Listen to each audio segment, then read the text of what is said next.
जिंदगी में कुछ पाने की ख्वाहिश और तमन्ना हर इंसान की होती है, लेकिन कभी कभी इन आकांक्षाओं, इन तमन्नाओं की वजह से ही जिंदगी बहुत परेशानियों से भर जाती है।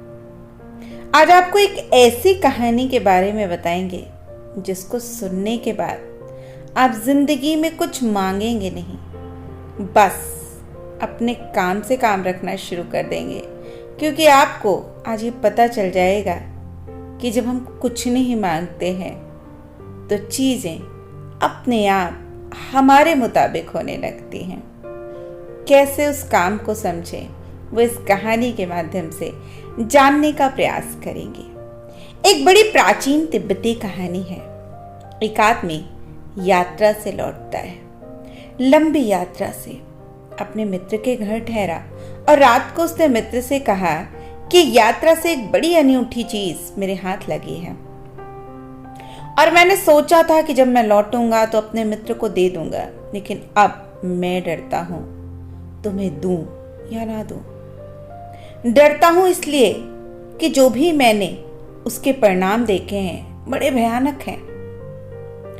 मुझे एक ऐसा ताबीज मिल गया है कि तुम उससे 3 इच्छाएं मांग सकते हो और कमाल की बात है वो पूरी हो जाती हैं। मैंने खुद भी 3 बार मांग कर देख ली, वो पूरी हो गई और अब मैं पछतावे के सिवा कुछ भी हासिल नहीं कर पाया और रोज यही सोचता हूं कि मैंने मांगा ही क्यों। मेरे और भी मित्रों ने उससे मांग कर देखा और सब के सब रो रहे हैं, सब अपना सिर पीट रहे हैं। सोचा था तुम्हें दूंगा, लेकिन सबकी हालत देखते अब मुझे भी डर लगता है कि तुम्हें दूं या ना दूं। अब जो उसका मित्र रहता है वो तो दीवाना सा हो जाता है। उसने कहा, तुम ये क्या कहते हो कि ना दूं? कहाँ है वो ताबीज? अब हम ज्यादा देर रुक नहीं सकते, जल्दी करो, ताबीज मुझे दे दो, क्योंकि कल का क्या भरोसा। उसकी पत्नी उस व्यक्ति से भी ज्यादा पीछे पड़ गई और बोली, जल्दी निकालो ताबीज। उसने कहा, भाई तुम्हें सोच लेने दो, क्योंकि जो परिणाम मिलेंगे वो सब बुरे हो सकते हैं।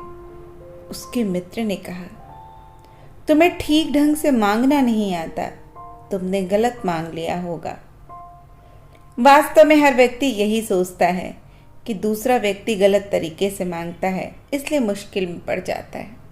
मैं बिल्कुल सही ढंग से सही चीज़ मांगता हूँ तो मैं ही सही हूँ, मेरी हर इच्छा पूरी हो जानी चाहिए। लेकिन कोई भी नहीं जानता कि जब तक तुम ठीक नहीं हो तुम ठीक मांगोगे कैसे। मांग तो हमसे ही पैदा होती है। अब वो व्यक्ति मानता नहीं है, न वो मानता है न उसकी पत्नी मानती है। उन्होंने बहुत आग्रह किया तो ताबीज लेकर मित्र उदास मन से चला गया। सुबह तक ठहरना उसे बड़ा मुश्किल लग रहा था।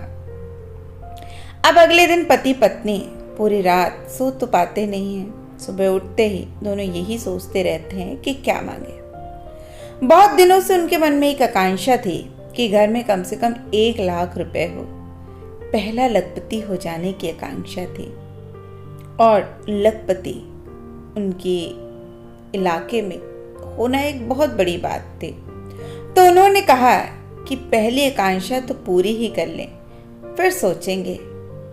तो पहली आकांक्षा मांगी कि कम से कम 1 लाख रुपए तो आ ही जाए। जैसे ही उन्होंने ये आकांक्षा मांगी, आकांक्षा मांगते ही वो ताबीज हाथ से एकदम झटक कर गिर जाता है।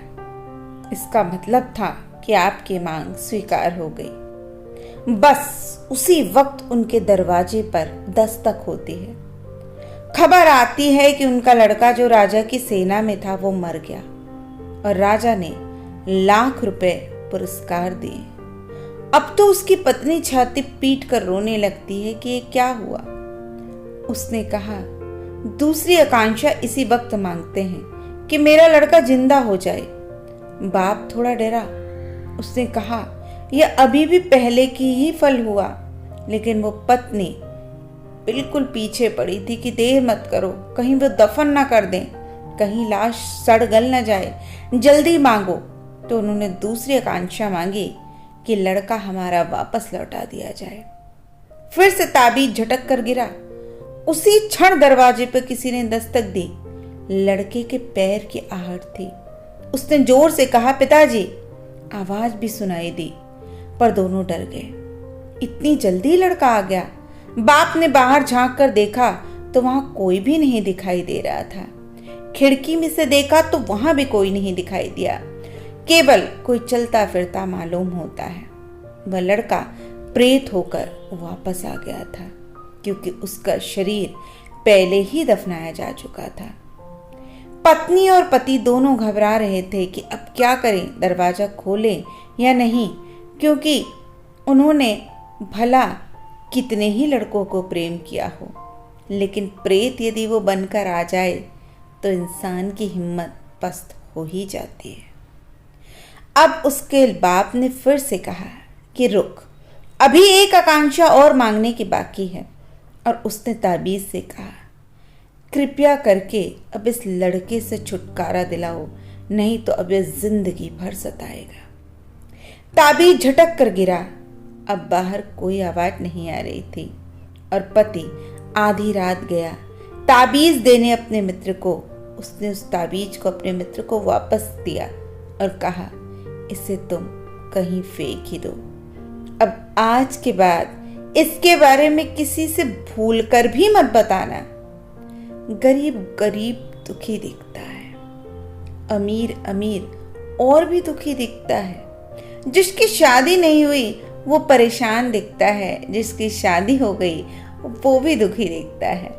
जिसके बच्चे नहीं हैं वो दर दर भटकता है साधु संतों के सत्संग में कि कहीं बच्चा मिल जाए, और जिसके बच्चे हैं वो कहते हैं भाई कब ये बड़ा हो और इससे छुटकारा मिल जाए। इसलिए समझदार व्यक्ति परमात्मा से ये नहीं कहता कि मेरे मालिक मेरी प्रार्थना पूरी करना।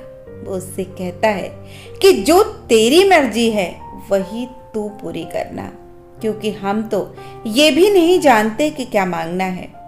हम तो गलत ही मांगेंगे, क्योंकि हम खुद गलत हैं। हमें यही नहीं पता कि मांगना क्या है।